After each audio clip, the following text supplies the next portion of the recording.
Do the Red Sox have one more wow caliber trade left in them before we get baseball back?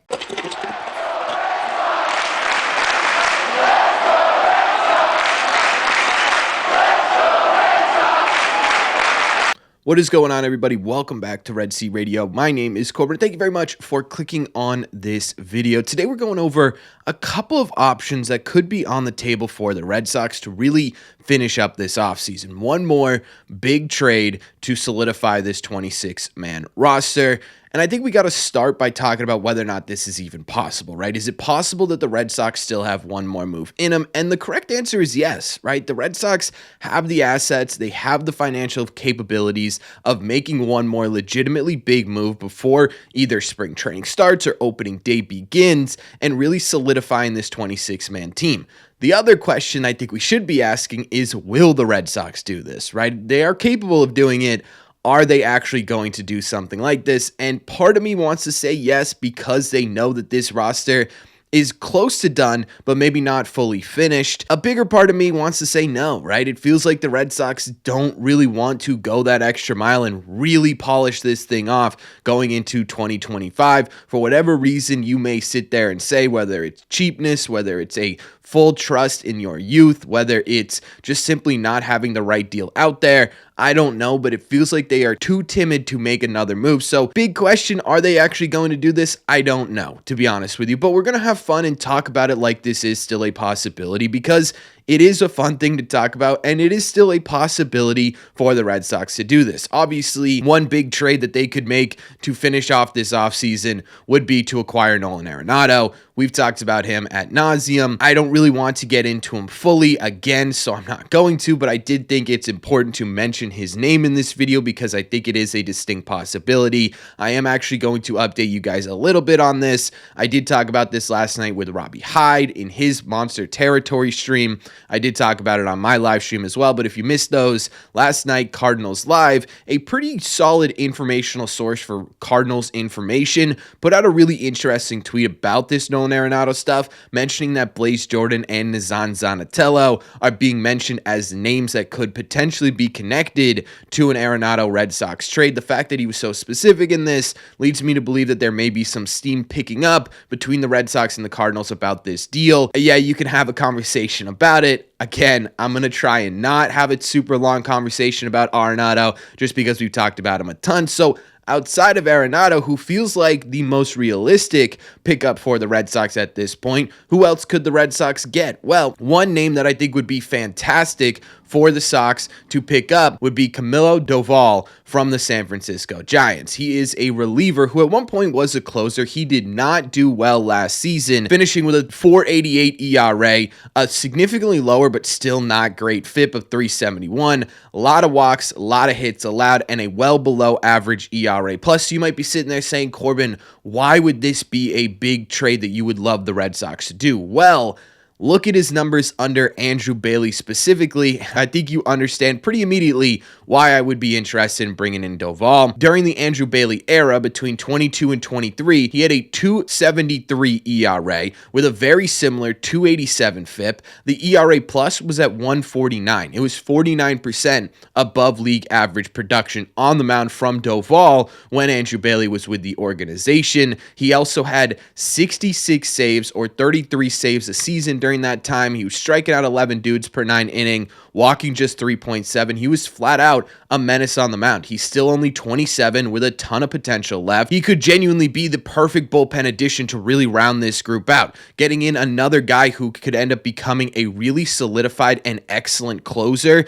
someone who's had success and proven he can be a legitimate closer, especially under Andrew Bailey, could be exactly what the Red Sox are looking for. Now the question becomes, could this be something that gets done? Well, I'm curious as to whether or not this type of trade that I'm about to talk about could potentially be on the table. My hypothesis here is, what if the Red Sox give San Francisco Giants Masataka Yoshida, eat half of his contract, so about $27 million, and give them David Hamilton as well for Camilo Doval. Now, Masataka Yoshida has been a guy that I think a lot of us as Red Sox fans are expecting the Red Sox to try and move. We all understand, though, the problem is his market is very, very slim, if existent at all. However, if it is existent, the Giants may be one of those few teams that Masataka Yoshida actually makes sense for. If you look at their projected lineup for 2025, right now, they simply don't have a solid DH option. They've got a guy in there who was well below average last year, and they don't really have a ton of options for that DH spot on the bench as well. Getting a guy in here like Masataka Yoshida, who could be, I think at the bare minimum, right, a league average bat with a high contact potential, especially in San Francisco, where that pull side from the left really isn't all that far, right? It's sort of an opposite green monster of sorts. Maybe this is something that they are genuinely interested in because it does immediately improve their lineup over the next couple of years. You add in David Hamilton, who becomes really important bench depth for this Giants team, which again, they could use based on what their current roster projections look like. This could be one of the few teams that would actually be legitimately interested in Masataka Yoshida. You'd still have to eat a large portion of the contract for sure, but if you kind of convert that into what you'd be paying Camilo Doval and saying, okay, so we're going to give Camilo, I don't know, about $8-9 million a year here to pitch for the Red Sox, that's about the price of a really good reliever. Camilo absolutely has that potential to do that. I'm curious if this is something the Red Sox would be interested in doing. I'm more curious if this is something that the Giants are interested in doing because it could work out for both sides, right? The Giants have a solidified closer who's not named Camilo Doval. He could be someone that they're interested in moving. We know they were interested in moving him at some point this offseason. For the Red Sox, you would be getting proven name in the bullpen that, yeah, struggled last year, but is only 27 and absolutely has the potential to bounce back. The Giants would be getting a solidified DH who could play the field if necessary, although I don't know how much I trust him playing 81 games in left field at the Giants Park. But you'd also be getting David Hamilton as well, and you'd be getting Massa at a huge discount. I think this could work out for both sides, and I would be extremely interested to see how this could work out for the Red Sox. This would be a trade, in my opinion, that'd make you go, wow, okay, not only did you free up the DH slot coming into 25, you got yourself a really young stud reliever as well, and you didn't lose a ton in terms of depth in your infield on top of that because you have so many options at second base this year. So this would be absolutely one trade that I would love the Red Sox to complete. One more big trade before the preseason and regular season begins. There is one more trade I want to talk about, though. The other trade isn't a new name. It's one we've actually talked about before on this channel, but I keep finding myself coming back to the idea of the Red Sox trading for Seiya Suzuki. If the Red Sox are looking to take on money in a deal and trying to bolster their payroll via the trade network as opposed to trying to sign a free agent like Alex Bregman, I really do feel like Seiya Suzuki could be a perfect match for what the Red Sox are looking for, specifically on the offensive side of things, and it especially becomes relevant because the Cubs are so in on Alex Bregman. If they land him, Seiya Suzuki could end up being a legitimate option. You might be sitting there saying to yourself, Corbin, how does that correlate? The Cubs picking up a everyday third baseman makes Seiya Suzuki the outfielder more available? In my opinion, yeah, it kind of does. One, because it helps the Cubs manage their payroll taxes, which obviously, as we know in modern day baseball outside of the Dodgers and Mets, is a pretty big thing. And two, it allows them to free up that DH slot. Right now, the Cubs have kind of told Seiya, hey, look, you're going to be playing more DH than you are outfield this season, and he's becoming more of a staple in that DH position. What the Cubs trading him would allow them to do is fit all of their players that they currently have on this roster into this everyday lineup while also allowing opportunities for their young players. Their top prospect coming up right now is Matt Shaw, or one of their top prospects, I should say. He's a third baseman. It's going to be difficult to find everyday spots for him if Alex Bregman's on this team. However, if your DH spot is open, they can now rotate maybe even Bregman to second base and bring in Nico Horner as a DH option from time to time as well, and it becomes much easier for them to fit this loaded young talent that they also have coming up through their system. For the Red Sox, they'd be getting a bat that truly, genuinely feels like it would fit everything the Red Sox are looking for. In his two previous seasons in Major League Baseball, 24 and 23, Seiya was one of the more underrated bats in the league. He had a 284 average, a 361 on base percentage, a 484 slug, and a 134 OPS plus. In the last two seasons,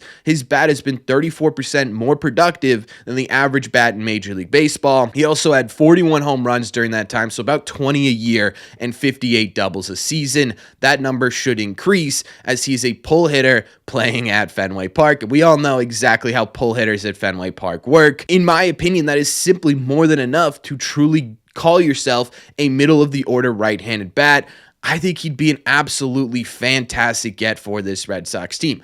I'm more curious as to what the package would have to look like to bring Seiya Suzuki in. I think it would have to be a bit of an overpay at this point in the offseason. The Cubs don't need to trade Seiya Suzuki to get Bregman. They could make it work. It just makes things a little bit easier for them. I don't think they're going to be incredibly motivated to trade, so you're going to have to blow them away a little bit, which is why my guess is that it would take someone like Kutter Crawford. Kutter could be kind of a perfect get for the Cubs as well, who have two really solid names at the top of that rotation, and then after that, sort of falls off a little bit. Kutter, yes, had a bad year last year when it came to home runs, but outside of that, he was a really solid sort of mid to late half of the rotation type pitcher. You could throw him in there and continue to develop him into sort of that mid-rotation type pitcher that the Cubs could really use at a cost-controlled level for multiple years to come. That could be something that's really interesting to them. Yes, it's an overpay on paper, but the Red Sox, they're kind of in a position to be able to overpay for someone like this. In fact, their rotation right now, in depth-wise, is in a better spot than it's been in years. They might be able to afford to give a guy up like Kutter Crawford in order to get someone like Seiya Suzuki done, even though it's a vast overpay on paper. I think the Red Sox might be comfortable doing this. I think the Cubs might be comfortable doing this. I could see something like this happening.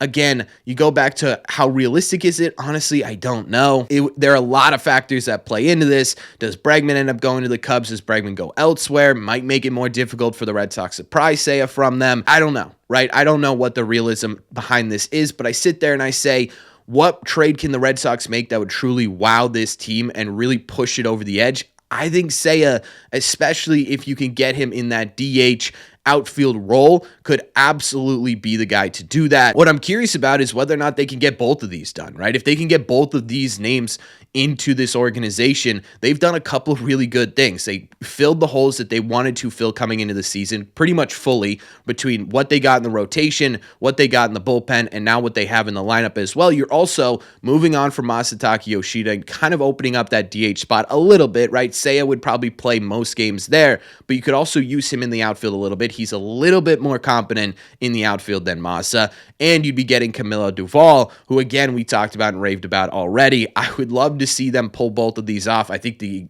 odds of them doing that are next to none, if we're being totally honest with you. I still think Nolan Arenado at this point, when it comes to one more big trade or big name in a trade for the Red Sox, is going to be the guy that ends up happening. He feels like the most realistic at this point, but I love thinking outside the box with these things, and I think both of these guys would be a really good out-of-the-box solution. So I want your opinions in the comment section down below. What do you guys think of my sort of hypothetical one more big trade for the Red Sox? Do you guys have one that you're sitting there saying, Corbin, I don't know how you're not mentioning this guy. This could be the Red Sox one more big trade. Or do you think, Corbin, they're not doing anything else? This is it. This is the team. We're done talking about the offseason. Talk to me about spring training baseball. Let me know all your thoughts in the comment section down below. As always, if you made it to the end of this video, do me a favor. Make sure you guys have hit that subscribe button if you haven't already. If you're new here, we talk Red Sox content almost every single day. Also, make sure you guys have hit the like button on this video as well. Simply helps out a ton. Best way to let me know you're enjoying the content. Don't forget, if you want to listen instead of watch these episodes,